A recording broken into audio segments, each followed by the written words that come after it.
revolutionary ideas. At first, I could understand his opposition to Rome. We were all, deep down, opposed to Rome. Every Jew quietly despised the rule and their ways. But that was the difference. Simon was never, ever quiet. He was a fanatic about his opposition to Rome. He was forever telling you of the history that served as the catalyst for his status, amply earned, I might add, as a zealot. First, he would always drone on and on about the atrocities of Antiochus Epiphanes and how Antiochus intended to slaughter a hog on the altar of the Holy of Holies at the temple in Jerusalem. He always told the story as if he was the first to have ever heard it, or as if his repugnance was that of the entire Jewish race. Then, of course, we would hear about the Maccabees, the freedom fighters, and how Matthias spoke at the brink of death. And now, my children, be zealous for the law and give your lives to the covenant of your fathers. Simon was indeed zealous, and like other zealots, his religion was his politics, and vice versa. His religion was a holy war against the oppressive Rome. His religion was that Israel was governed solely by God.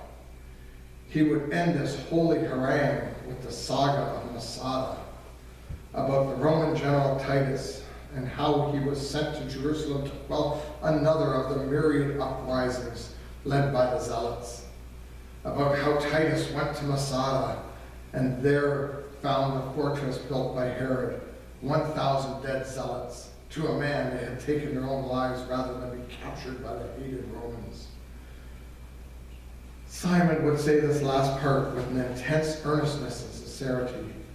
There was no question he found the whole Zealot movement in cause to be a godly one, for he always spoke as if he had God right there by his side. No one could ever doubt that Simon believed.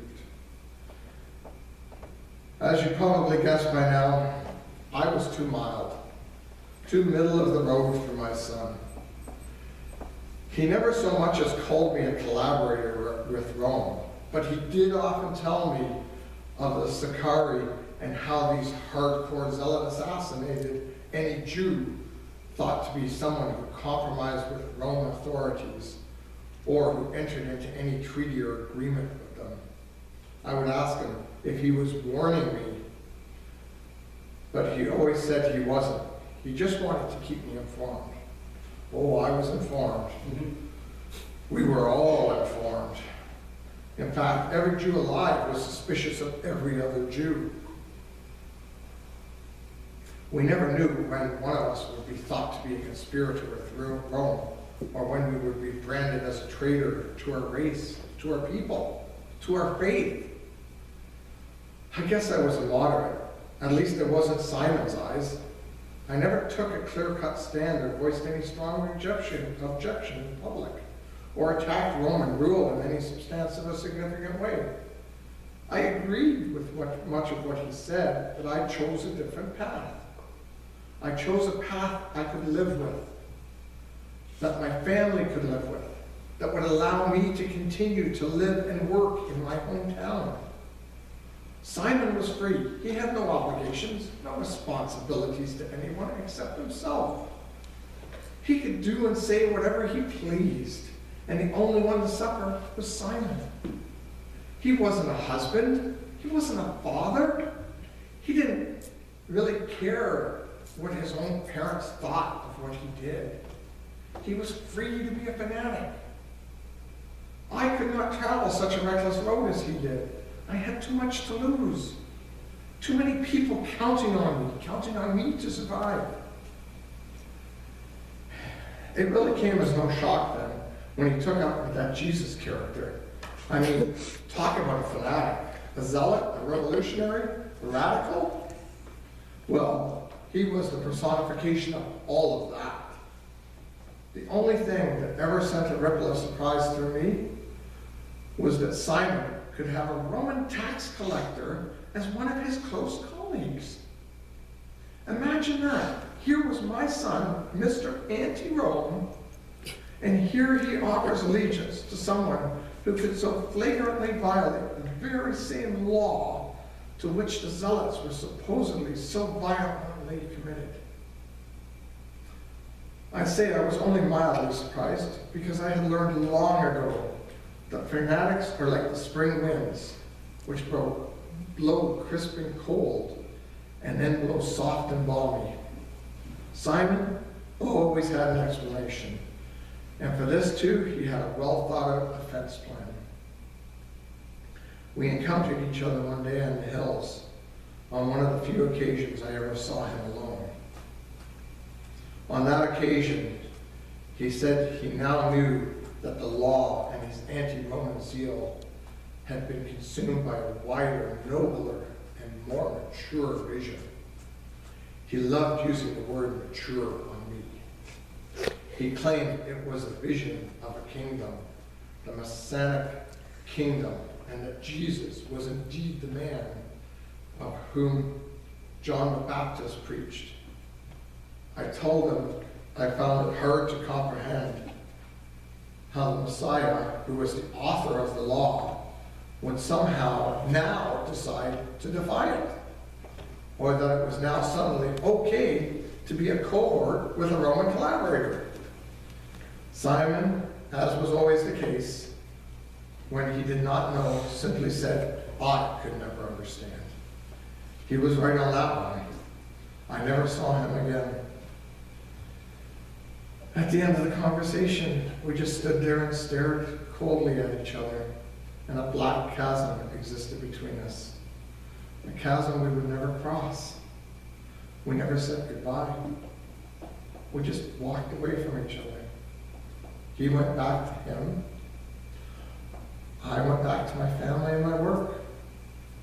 Ironic, but the winds that day blew hot and cold, all in the world. I felt so hollow inside. I could have... I'm just weary of it all. I'm bored to tears with my son's inflamed scruples. I'm sick to death of prophets who come and declare that the kingdom is at hand, that peace will reign, that the first shall be last, that the poor will flourish, the sick will be well, and the truth will win.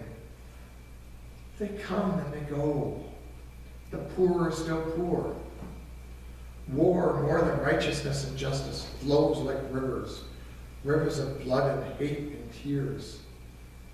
A miracle or two maybe, but most of the sick still die. The last is still last, and the first is still first. The idealism of Simon makes me want to retch. Truth is never won, and it never will.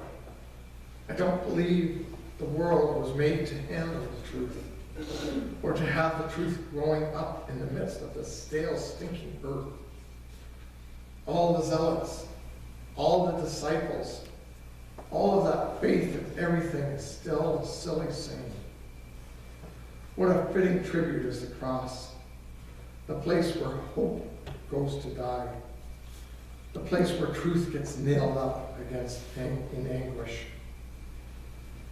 The saddest part is that they now run around like lunatics, claiming he's alive. If he is, so what? Nothing ever changes. Really, if we were fools enough to even believe he was still around, what would it change? What difference would it make? I'm just weary of it all. I do my job. I'm a good husband. I'm a good, except for Simon, father. I have a good reputation. I believe in the law, God, my people. Most would say I'm a good man. Still, I miss receiving the one thing I wanted most. To have Simon say just once that he respected me. Why should Simon's respect mean so much? Why? Crazy as it may seem, because of all the people I've ever met, I respect Simon the most. Across the chasm, burned in admiration, I could scorch a sun. I wish I could have told him. I'm just too tired to even try. Too sick of defending myself, too sick of his arrogance. He tells me that Jesus is a forgiving Lord. I hope his Lord will forgive him his pompous faith and his lack of honor for his Father. I hope he can forgive me for playing it safe. I just have so many obligations and duties, so many people counting on me, my reputation. I'm just weary of it all.